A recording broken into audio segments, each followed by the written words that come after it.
There's a problem at the core of the game industry. And for as much as many of us may love it and our work generates billions of dollars of profit, the folks who gather that profit, who keep that profit, seem to have very little concern for the workers who make the profit. And so we see near constant layoffs, we see poor job benefits, we see constant mental health concerns and PTSD from people who still keep their jobs but are concerned about getting that mysterious 12 o'clock calendar appointment. As I was recording the intro for this talk, I got a Discord message from a friend that said, "Hey, I can't meet later because my manager just got laid off and I think I might be next." Even the speaker for this talk has not been safe because they were working on Civilization 7 for Firaxis and just a week ago was laid off themselves. So this is a real-time problem. How do we gather some perspective and how do we figure out what comes next? Thankfully, this speaker has a little bit of history and data to contextualize where we're at in the industry and perhaps set a frame for where we need to go. She also worked on the indie game Hindsight. She recently worked on Marvel's Midnight Suns and Civilization 7. Is currently available for full-time work.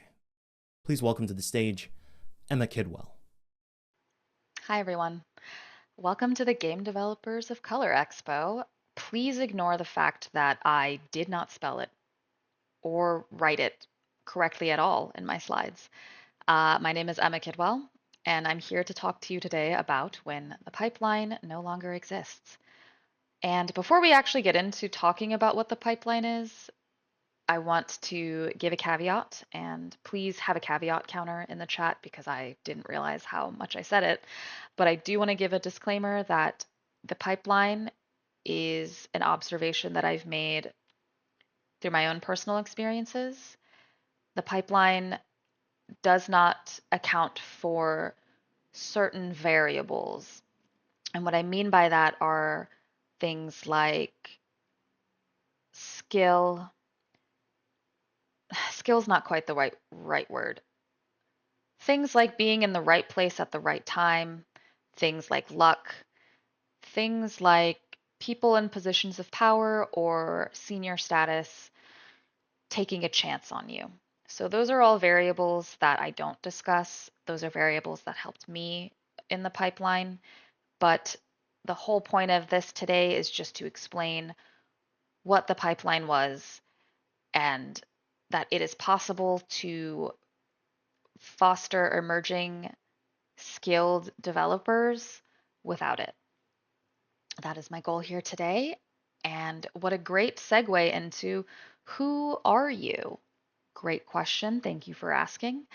My name again is Emma Kidwell. I started out in games media a long time ago. I wrote for GameDeveloper.com when it was still Gama Sutra, and I moved laterally into game development.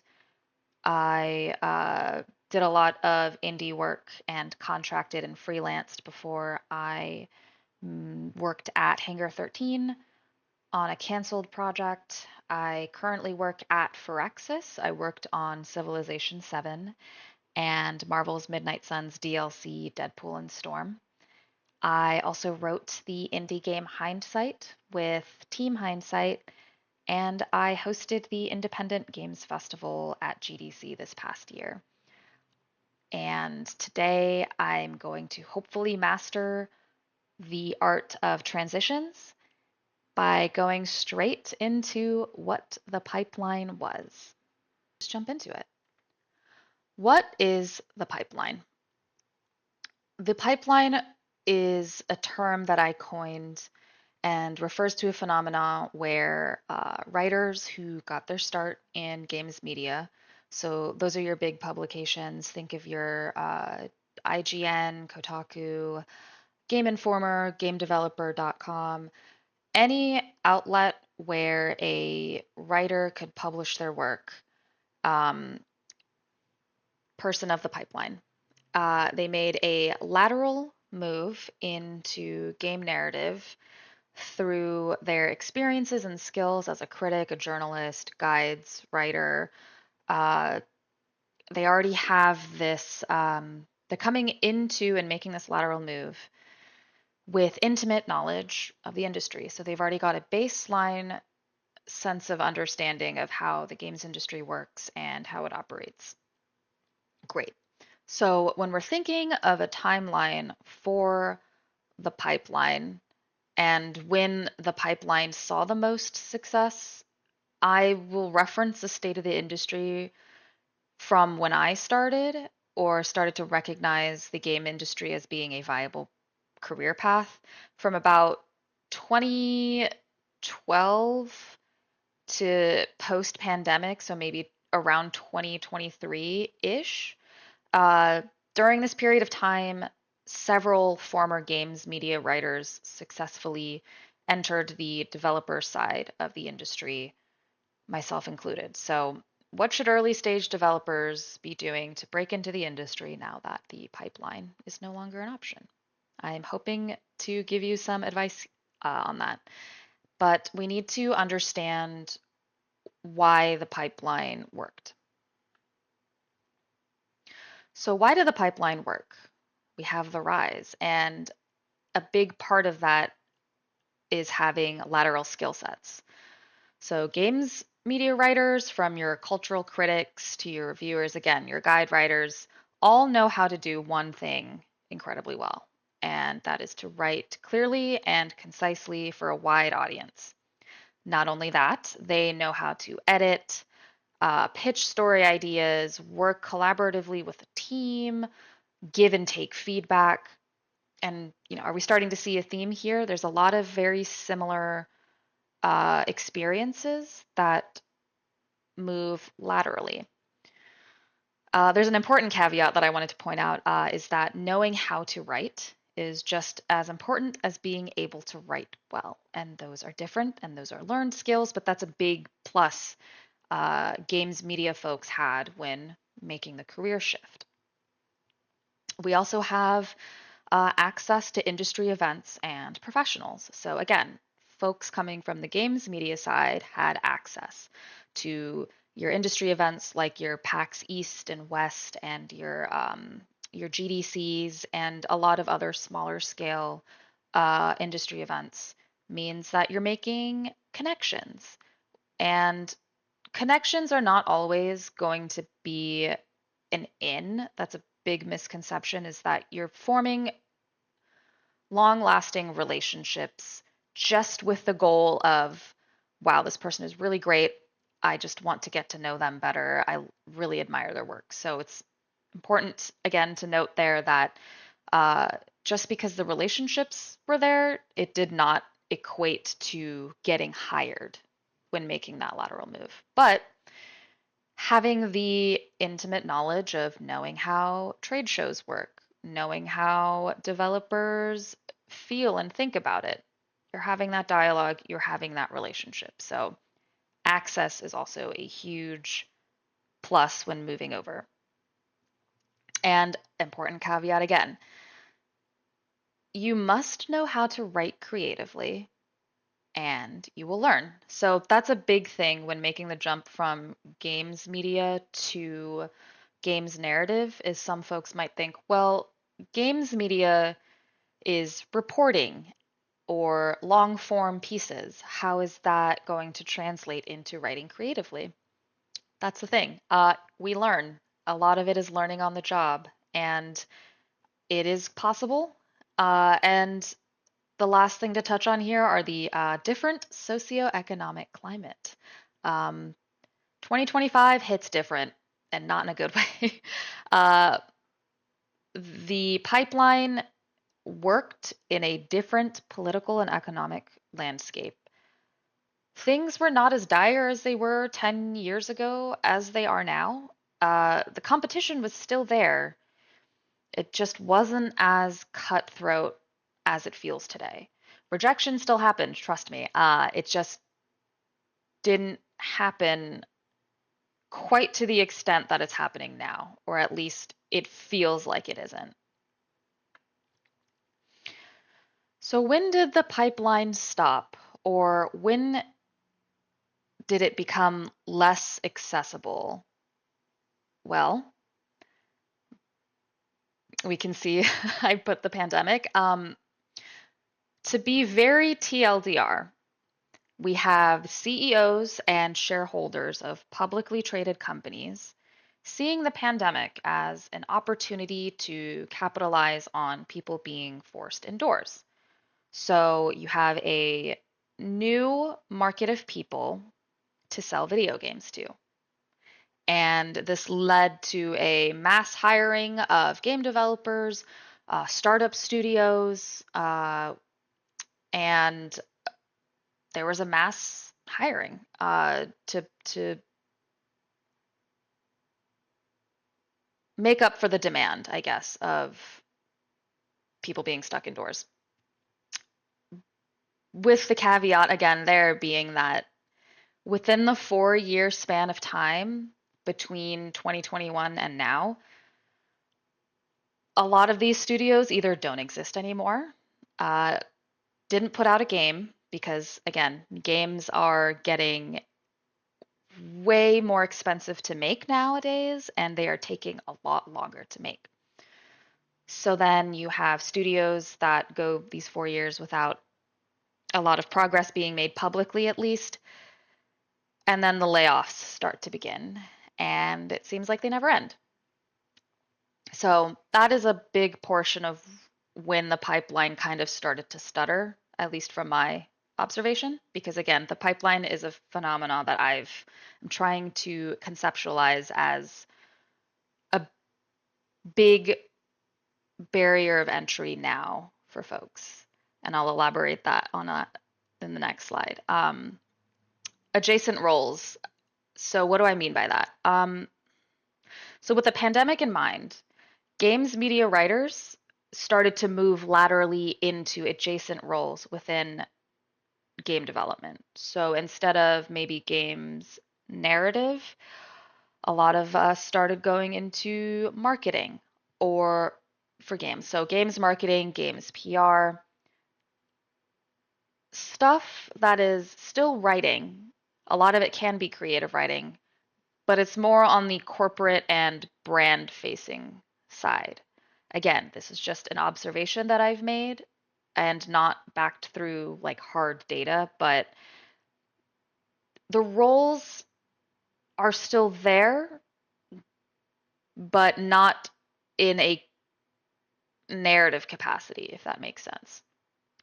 And again, different socioeconomic climate because 2025 hits different and it hits worse. uh, Again, things feel just as dire as they seem to be. Everything is expensive. People aren't spending money on video games like they used to. They're outdoors.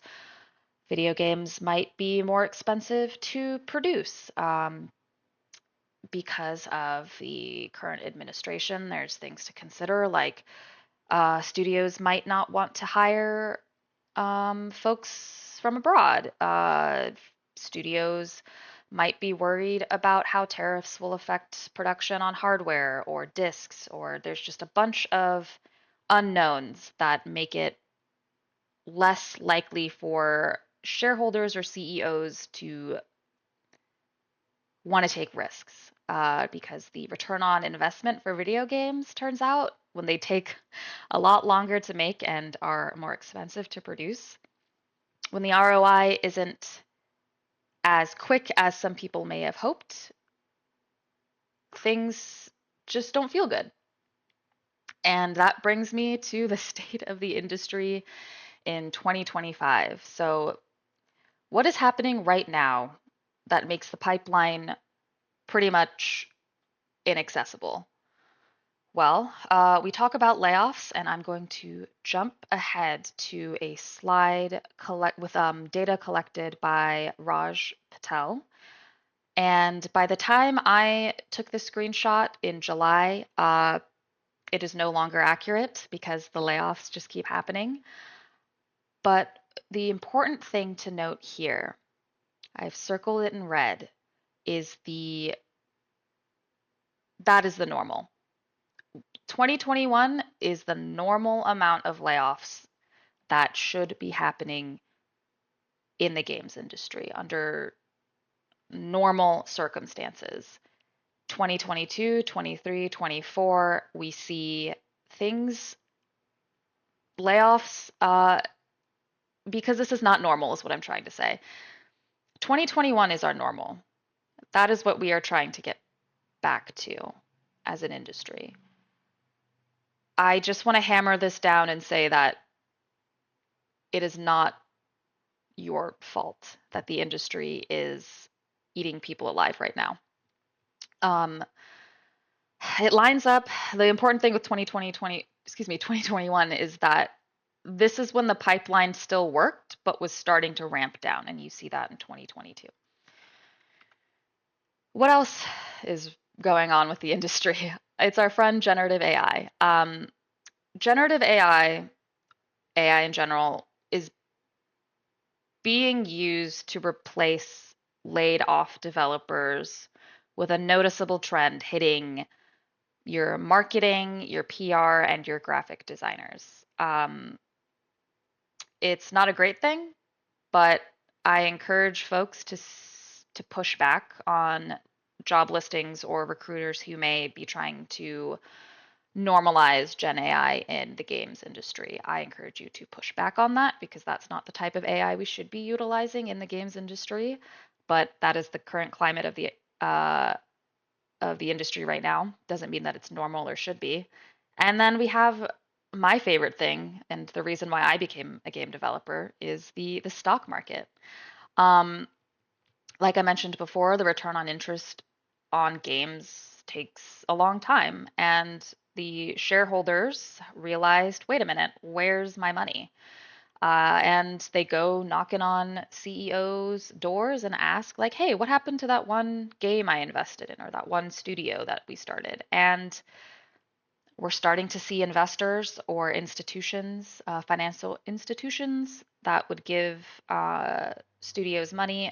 They're starting to get pickier about the games that they are funding. It hasn't stopped completely. That tap is just running a little drier. Okay, so that was a lot of depressing stuff. But I'm here to tell you that it's not going to be like this forever. It is literally impossible to be rejected forever. I am a great testament to that. It's incredibly important that you don't lose hope. Again, this is not normal. And again, it's impossible to be rejected forever. Being rejected sucks, but it's not, there can only be so many no's before there's a yes. Utilize your community. This is the time to make friends, and I'm being very intentional with my language here. Making friends is going to be more beneficial than viewing every interaction as a networking opportunity. Go in to every interaction that you have with other game developers with no expectations other than friendship. It is going to help you in the long run. And just lean into your community. Uh, Camaraderie is a hell of a drug, and we could all be kinder to each other.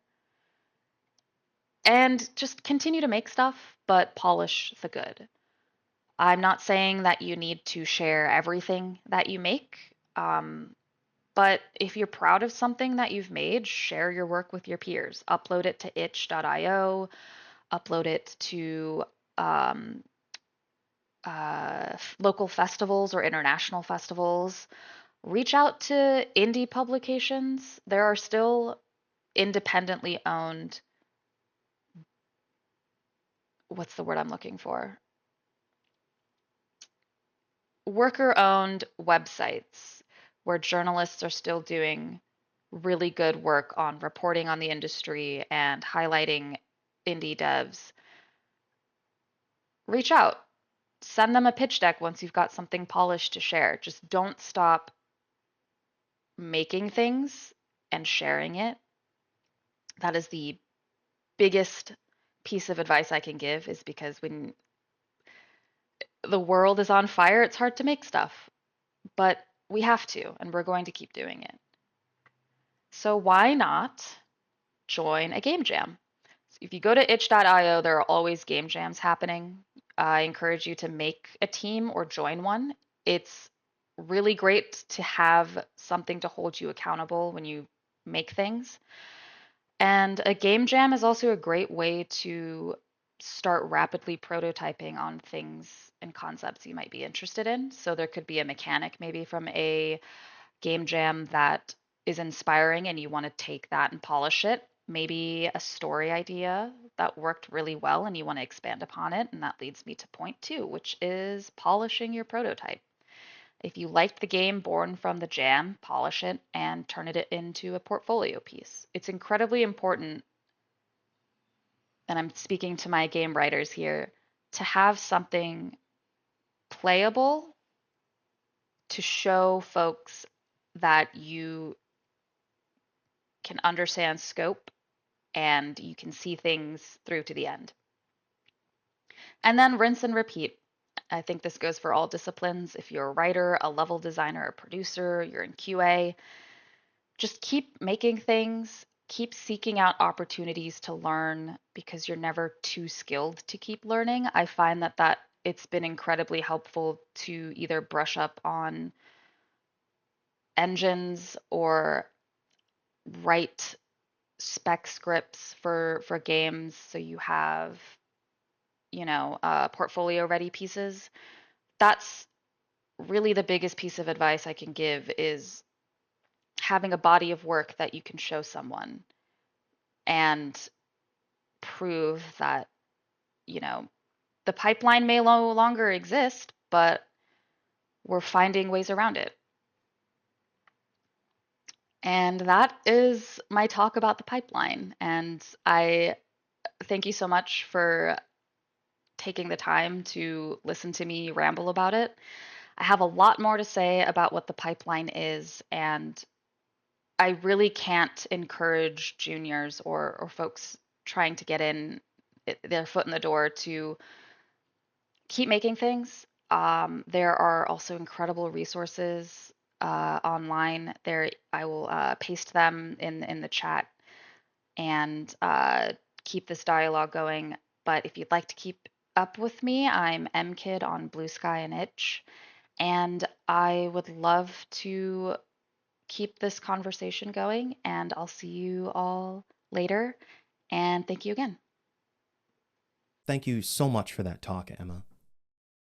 Things are changing and happening so fast, it can be hard to remember that it was not just a few years ago where normal was completely different than it is today. And having that context and understanding of the past helps us better understand where we are in the present and allows us to make smarter decisions about where we want to go in the future. And where we want to go in the future is likely somewhere we go to together. Because individually, we may lack some of the power necessary to push back against these systems of exploitation.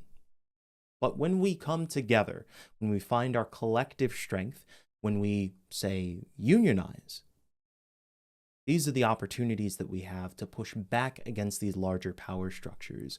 We are making the games that people, including ourselves, love.